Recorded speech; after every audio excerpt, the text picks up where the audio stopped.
चुनाव आते ही परासिया नगर पालिका के वार्ड क्रमांक 10 में अतिक्रमण हटाने का नोटिस रेलवे विभाग ने वार्ड वासियों को थमाया। वार्ड वासियों में मचा हड़कंप। क्या चुनाव के चलते वार्ड वासियों में भय पैदा किया जा रहा है या कुछ और ही है?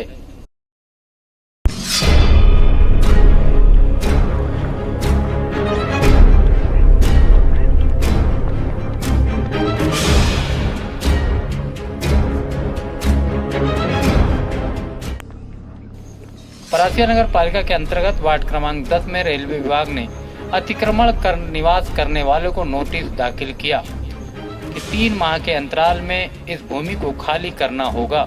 नोटिस मिलते ही वार्डवासियों में हड़कंप मच गई, क्योंकि यह मामला लगभग 10 से 15 वर्षों से चला आ रहा है, जिसको लेकर विभिन्न पार्टियों ने नेतागणों ने आगे आकर अतिक्रमण नहीं हटाने का आश्वासन भी दिया। उसके बाद गरीबों के सर पर फिर तलवार लटका दिया गया, क्योंकि यहाँ के निवासी लगभग 40 वर्षों से ये रेल की भूमि पर अपना आवास बनाकर रह रहे हैं। मगर बरसात के मौसम आते ही अचानक अतिक्रमण हटाने का नोटिस ने लोगों की नींद खराब कर दी। तो वार्ड नंबर 10 से बोल रही हूँ, भट्टी मोहल्ला। हमारे यहाँ पे 20-25 साल से नोटिस बैठ रही है। हमको हर समय धमकी दी जाती है कि ये मकान तोड़ेंगे। हम लोग गरीब लोग कहाँ जाए, आप बताइए। नेता लोग बोलते हैं हम रोक देंगे, रोक के हमको ये सब धमकी मिलती रहती है। 10 नंबर वार्ड से भट्टी मोहल्ला। और जब ये चुनाव आया और जब ये हमारे मकानों की टूटने की ये होती है, और हम गरीब आदमी, हम कहाँ से क्या कर पाएंगे, इतनी परेशानी हम लोग को। ये टूटना फूटना चालू हो गया है। हर बार चुनाव होता है तभी सब आते हैं वो मकान और हर बार रोक दिया जाता है और रोका ना जाए। जो भी करना है कहीं जगह दे, पट्टा दे या पट्टा दे यहीं पर रहने के लिए। आज हम रहवासी हैं 50 वर्ष। हाँ, अभी नोटिस की जब से 30 वर्ष हो गए नोटिस मिल रही है। 30 वर्ष में हमको जब भी नोटिस मिली है, हम लोग कमलनाथ जी के पास गए, उन्होंने हमारी समस्या सुनी और उन्होंने मकान टूटने से बचाया। ये सच्चाई है। उसके बाद शिवराज जी रेलवे स्टेशन में आए थे, उन्होंने बोला था कि यहाँ मकान नहीं टूटने दूंगा और सबको पट्टे दिए जाएंगे, मगर आज तक ना पट्टे मिले और ना कोई आश्वासन वाला दोबारा शब्द कोई सुनने को मिला ही नहीं। नगरीय चुनाव के चलते भाजपा व कांग्रेस प्रत्याशियों से इस बारे में जानकारी ली गई तो एक दूसरे पर आरोप लगाते देखा गया। वहीं कई वर्षों से आश्वासन के सिवा कुछ नहीं मिला। चुनाव आते ही अतिक्रमण हटाने का नोटिस अचानक वार्ड वासियों को मिला, जिसकी वजह से वार्ड वासियों की नींद हराम हो गई। अब ये चुनाव के कारण भाजपा भी लगातार नोटिस भेज रही है, क्योंकि उन्होंने की जो पिछली परिषद थी भाजपा की, उन्होंने 7 सालों में कुछ काम नहीं किया। कोरोना के समय में पूरे गायब हो रहे भारत भाजपा के लोग, ना किसी को राशन दिया, ना कभी आके खड़े हुए। तो उनको मालूम है कि परासिया के वार्ड क्रमांक 3, 2, 5, 10 ये ऐसे वाले यहाँ पे रेलवे की जमीन है।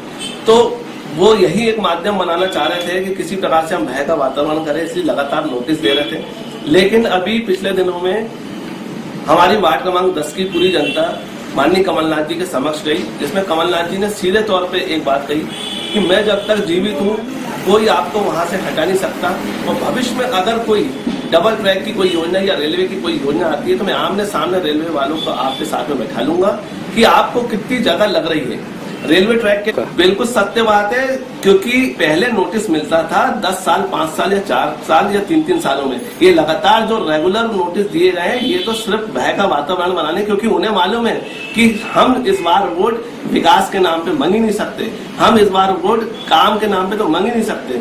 तो वो भय का वातावरण बना रहे हैं कि ये टूटने वाला। सरकार इनकी नोटिस भी दे देते हैं, वापस भी ये ले लेते हैं। ये तो सिर्फ पूरी जनता को समझ रहे बेवकूफ, जबकि जनता बहुत समझदार है, इनका कुछ नहीं होने वाला। ये इनका तो आप सब लोग जानते हैं कि मध्य प्रदेश में मुख्यमंत्री भू अधिकार अधिनियम भी लागू हो चुका है कि जिसके पास कोई मकान बनाने के लिए प्लाट या पट्टा नहीं है, उसको मध्य प्रदेश की सरकार, भारतीय जनता पार्टी की सरकार पट्टे देने का काम करेगी। ये नियम अधिनियम है, ये खोखला चुनावी वादा नहीं है।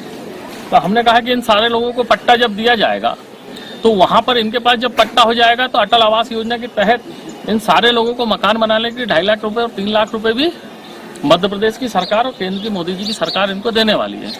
तो एक तो ये झुग्गियों से निकलकर एक अपने पक्के स्लैब वाले मकान में जाएंगे। दूसरी बात, स्थायी समाधान इसलिए बोल रहा हूँ कि ये जो हमेशा कांग्रेस इनके ऊपर तलवार लटका के रखना चाहती है कि ये मकान नोटिस आए, फिर ये लोग घबराएं, फिर ये मतदाताओं को बहकाएं। हम बोल रहे हैं कि ये तलवार क्यों लटकी रहे भाई, ये जमीन के मालिक बने, इनका खुद का मकान हो। तो हमने उस दिशा में काम किया, जिला प्रशासन से बात हुई, चूंकि अभी आचार संहिता लगी हुई है, पर हम उस काम को प्रारंभ कर चुके हैं और टूटेगा। तो मैं कमलनाथ जी से कहना चाहता हूं कि कमलनाथ जी, इसी कॉलोनी में मंदिर के सामने की जो झुग्गियां बनी हुई थी, जो दुकानें बनी हुई थी, आपकी जीते जी ही टूटी हैं। और उस समय आप पावर में थे, आपकी सरकार थी, आप उसको नहीं बचा पाए। इन गरीबों को मत आप बहकाइए। आप इनको बसा तो सकते नहीं है, आप इनको उजाड़ने की ओर आगे मत ले जाइए।